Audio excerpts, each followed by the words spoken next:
ప్రజావేదిక నందు ఎక్సైజ్ అధికారులతో కలిసి ఏపీ ఎక్సైజ్ సురక్ష యాప్పై ఎమ్మెల్యే అమేలియన్ సురేంద్రబాబు అవగాహన కల్పించారు. అనంతరం మీడియా సమావేశం నిర్వహించారు.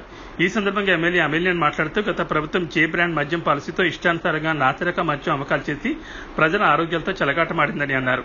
అదే కాకుండా ఎక్కడ డిజిటల్ పేమెంట్ చేయకుండా కేవలం క్యాష్ రూపంలో మాత్రమే అమ్మకాలు చేసి ఆ సొమ్మంతా వారి జేబుల్లోకి వేసుకున్నారని తెలిపారు. ప్రస్తుతం కూటమి ప్రభుత్వం నాణ్యమైన మద్యం సరఫరా చేస్తోందని, ప్రతి ఒక్కరూ ఏపీ ఎక్సైజ్ సురక్ష యాప్ ద్వారా మద్యం ఎక్కడ తయారైంది, ఎప్పుడు తయారు చేశారు, ఏ కంపెనీకి చెందింది, ఎంత ధర, ఇలా అన్ని వివరాలు ఉంటాయని ప్రతి ఒక్కరూ యాప్ను డౌన్లోడ్ చేసుకుని ఉపయోగించుకోవాలన్నారు. మొలకల చెరువులో బయటపడ్డ నకిలీ మద్యం తయారీలో జనార్దన్ రావు, చోకి రమేష్, జయచంద్రారెడ్డి, సుబ్రహ్మణ్యం నాయుడు గత వైసీపీ ప్రభుత్వం నుంచే నకిలీ మద్యం తయారు చేసి వాటి ద్వారా సొమ్ము చేసుకున్నారు. నేడు ప్రభుత్వం ఎక్కడా నకిలీ మద్యం తయారు కాకుండా అలాంటి మద్యం అమ్మకాలు ఎక్కడా జరపకుండా పకడ్బందీగా చర్యలు తీసుకుని ఒక యాప్ కూడా అందుబాటులోకి తెచ్చింది. బాటిల్ మీద ఉన్న క్యూఆర్ కోడ్ స్కాన్ చేస్తే అన్ని వివరాలు తెలిసేలా ఏర్పాట్లు చేస్తుందన్నారు.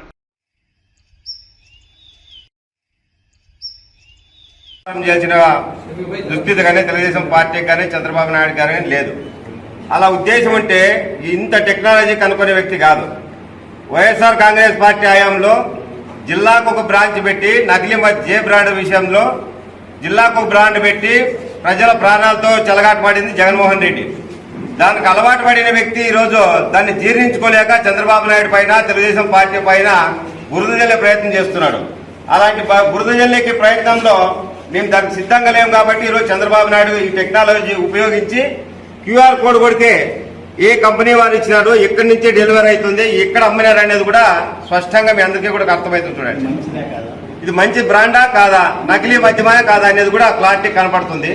దీన్ని అందరూ కూడా మీరందరూ కూడా గుర్తించాలా.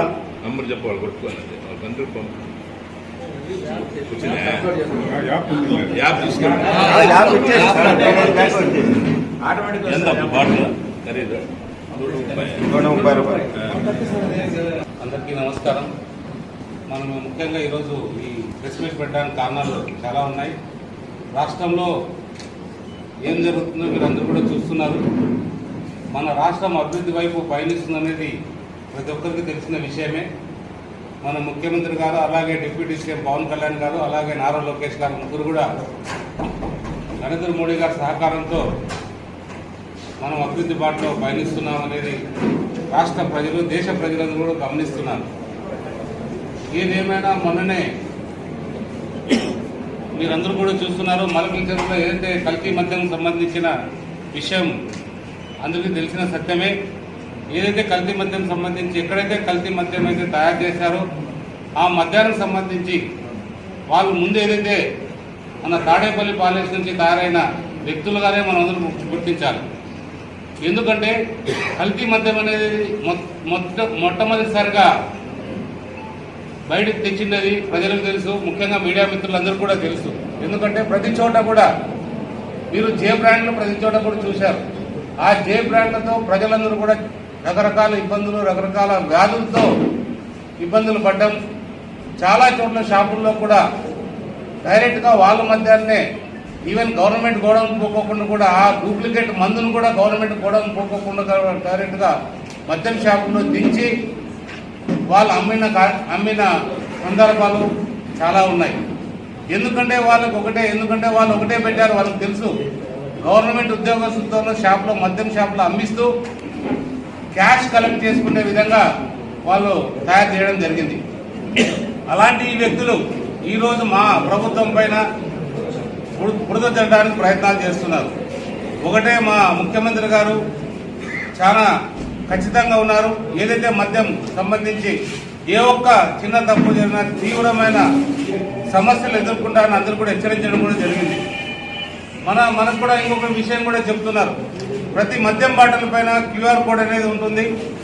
ఆ క్యూఆర్ కోడ్ను మనం కూడా తీసుకొని ఎక్కడైనా ఏ మద్యం షాప్లో అయినా ఆ క్యూఆర్ కోడ్ నొక్కితే అది ఏదైనా డూప్లికేట్ అనిపిస్తే ఖచ్చితంగా వాళ్ళపైన చర్యలు కాదు కదా, వాళ్ళని జిల్లా బహిష్కరణ చేసే అవకాశాలు కూడా ఉంటాయనేది కూడా మనందరూ కూడా తెలుసు. ఇలాంటి పరిస్థితిలో మన రాష్ట్రాన్ని కూడా ఈ మద్యం కూడా ఇంతటి పరిస్థితికి రావడానికి కారణం కూడా ఈ జగన్ రెడ్డి. ఎందుకంటే చాలా సందర్భాల్లో చాలా మంది వ్యక్తుల దగ్గర, అంటే చాలా సంస్థల దగ్గర లేదా గవర్నమెంట్ దగ్గర కూడా ఈ మద్యాన్ని తాకట్టు పెట్టడం జరిగింది. అంటే 20 ఏళ్ళు మేము మద్యం కొనుగోలు చేస్తాం, మీరు మాకు అప్పు ఇవ్వండి అని చెప్పి 20,000 40,000 కోట్లు ఆ మద్యం పైన అప్పు తీసుకొచ్చి వాళ్ళ దగ్గర అగ్రిమెంట్ చేసుకున్నందుకు ఈరోజు మనం ఈ మద్యాన్ని కూడా అమ్మాల్సిన పరిస్థితి రావడం జరిగింది.